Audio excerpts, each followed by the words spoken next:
Hello everyone and welcome to Journey with the Kellers. My name is Amanda Keller and today we are back in the Keller kitchen.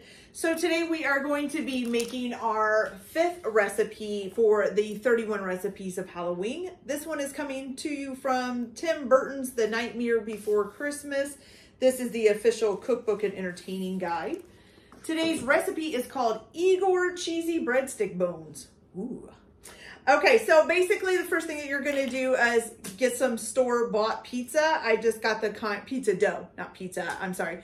I just got the kind that's kind of in a tube, kind of like you would find biscuits and stuff like that. You're gonna get about 1 pound of that. Now the pizza dough that I found came in 13-ounce packages, which wasn't quite a pound. So I bought 2 of them, so I have a little bit more dough than what's required for the recipe. But you're going to, if you can get just 1 pound of dough, you're going to divide that up into 12 equal pieces. If you want to use a scale to try to get the pieces as equal as possible, you can. That's up to you, okay? So what you're going to do is you're going to take, oh, and you are going to need a baking sheet with a piece of parchment paper on for baking these. And you're going to, oh, we're not going to preheat our oven yet. I'll tell you that part later. Okay, so what you're going to do is roll this out until about it's 6 to 8 inches long, and you're going to leave the ends rounded, hopefully. And I think I'm actually going to get a tape measure because 6 to 8 inches is, I have no idea. So we're going to grab my little handy dandy tape measure here. That's about 5 inches there, okay? And I think I'm going to go with 6 or 8 inches just because I think mine are a little bit bigger. Trying to keep the ends rounded here. Okay. Let's see here. That's about 7, so we need about another inch. Trying to roll this on parchment paper and it's just not working, but that's okay. Yeah, just put it on the table. That's annoying. Probably should have some flour down, but that's okay. Okay, much better. All right, so 6 inches, 8 inches, 8 inches, perfect. Okay, so what you're gonna do now is you are going to take about 1 inch, I think it says, into the end. You're going to cut a little slit, each row. Yeah, so at the end where it's rounded, right in the middle of that, you're gonna cut about 1 inch inward. I'd say that's about there, and you're going to cut that in half, okay? And then what you're going to do is you're going to take those little pieces and try to make them look like the ends of a bone by like rounding them up, and I will bring you guys in closer so you can see. So there's one. Let me get this one done here. Put that in half.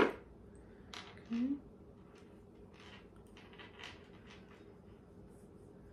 I'm just kind of like rolling it back a little bit to make like a little ball on the end. Oops, it's not cut all the way. I don't want that.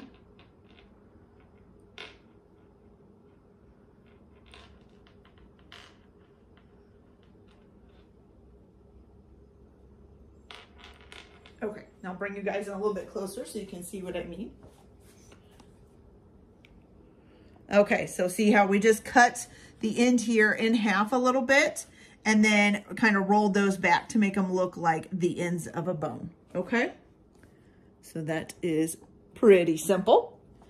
All right, so what you're gonna do with it once you get it to there is you're gonna go ahead and put this on a baking sheet. And then I'm gonna wait until I get these all done and I'll come back and tell you what we do with them after that, okay? So let me get the rest of these rolled up and on the baking sheet and then I'll be back, okay? Be back, you guys. So once you've got all of your little bones out on your pans, and I actually ended up with 2 pans because like I said, I had more dough than what it said. All you're gonna do now is you're gonna take about 2 tablespoons of extra virgin olive oil. I'm just gonna dump some in this little cup here. And you're gonna brush that gently over all of the dough, okay?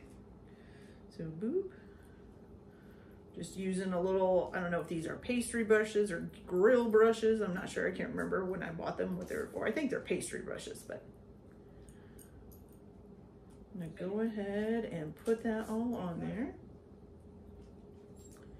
Okay, and then once you get this all covered with some extra virgin olive oil, you're gonna go ahead and sprinkle on about a half a cup of grated Parmesan. So you're just gonna take, I just have it in a cup here waiting, and I'm just gonna take it and kind of sprinkle it along all of the bones, okay?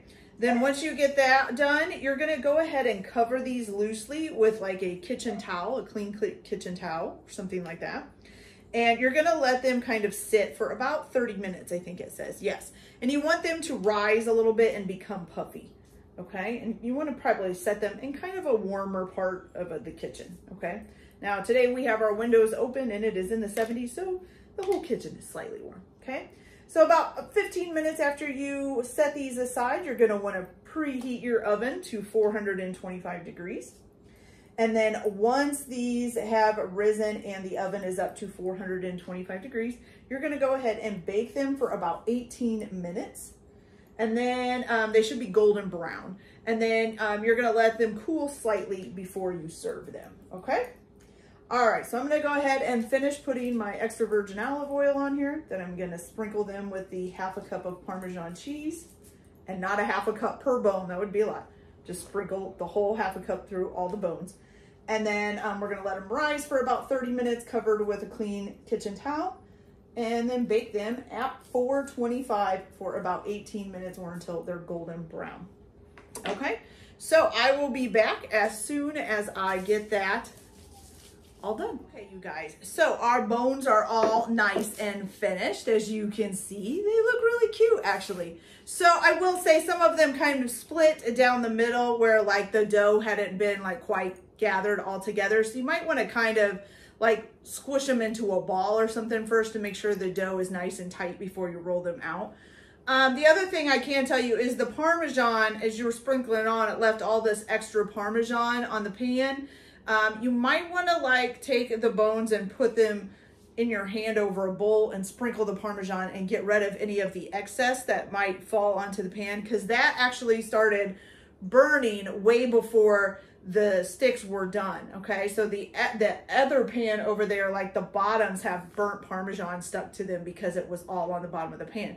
The tops are fine, but the bottoms got burnt from the Parmesan. These actually did pretty good. Of course, my oven, the bottom rack gets hotter than the top rack because it's closer to the flames down there, and because it's a gas stove, and I don't care what they say, they're pretty much almost always uneven once you've had them for about a year or so. So anyways, so these turned out pretty good. They did not take 18 minutes though. I think they took about 16 minutes. So you may want to start them either at a lower temperature, so maybe at 400 instead of 425, or just set the timer for like 15 minutes and check them and see how they're doing. But they're actually really cute. Mine were different sizes and they really do kind of look like a little bone. So that's exciting. Okay, so let's go ahead and give this a try. I want to try one of the ones that is kind of messed up so that I can, you know, say I just ate a messed up one and it doesn't matter. All right, so here we go. Oh, well, I'm gonna throw it on myself. There we go.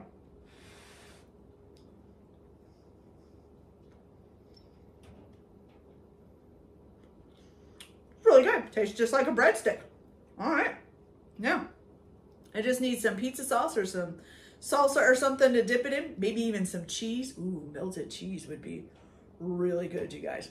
Okay. All right, you guys. So that's the end of this video. I hope you liked it. Like and subscribe if you like, or don't if you don't. Everyone have a good day. Enjoy your cooking. Keep your kitchen messy, and we'll see you later. Bye.